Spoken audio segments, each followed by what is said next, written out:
السلام، كنتمنى ان شاء الله تكوني بخير وبصحة مزيانة. بغيتي تكوني ديك البنت اللي كلشي كيبغي يسمع ليها ولهضرتها وكلامها اللي ما كيتنساش. غادي خصك تعلمي فن الكلام وحلاوة اللسان، ماشي حاجة كنتزادو بها، لا، ولكن هي مهارة كنتعلموها مع الوقت.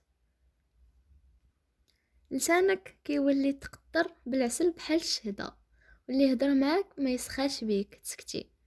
نبداو باول خطوه اللي هي الاي كونتاكت.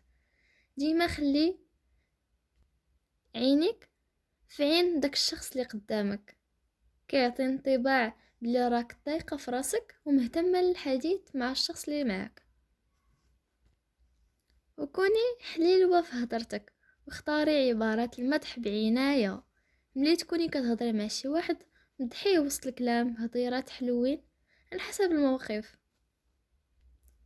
وديما اختاري كل كلمة كتخرج من فمك وزنيها قبل ما تخرجيها.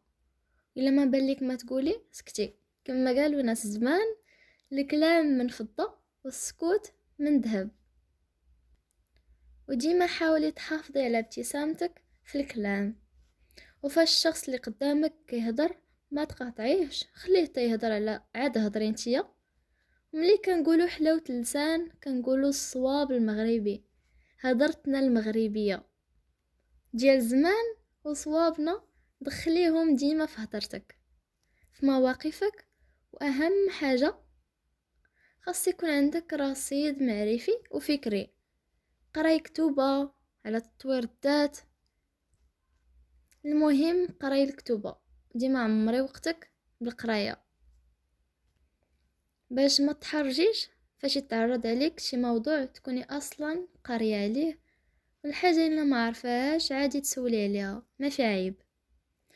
وديما نظفي كلامك، ما جات يكون الشخص اللي قدامك كيسمعك كتسبي وكتلعني، انتي غامة كتعطيه انطباع خايب عليك. ووسط الكلام ما تهزيش التليفون ديالك، ديما هضري بالرزانة وبشوية عليك، ما تسرعي، وعارفين متى تكلمي ومتى تسكتي باش كلامك يكون عنده قيمة. وخاصك تعرفي بلي الناس كيعجبهم يسمعوا سميتهم في وسط الكلام. فاش تكوني كتهضري دخلي سميت داك الشخص اللي معاك في الكلام. عندك الحق فلان، عندك الحق فلانة. هادشي كيعطي طاقة إيجابية. ما تبخليش بكلمات الشكر والاعتراف بالخير والامتنان لأي حاجة زوينة دارت لك من عند شي واحد. هكا غادي يكون الفيديو سهلة، كنتمنى يعجبكم وبسلامة.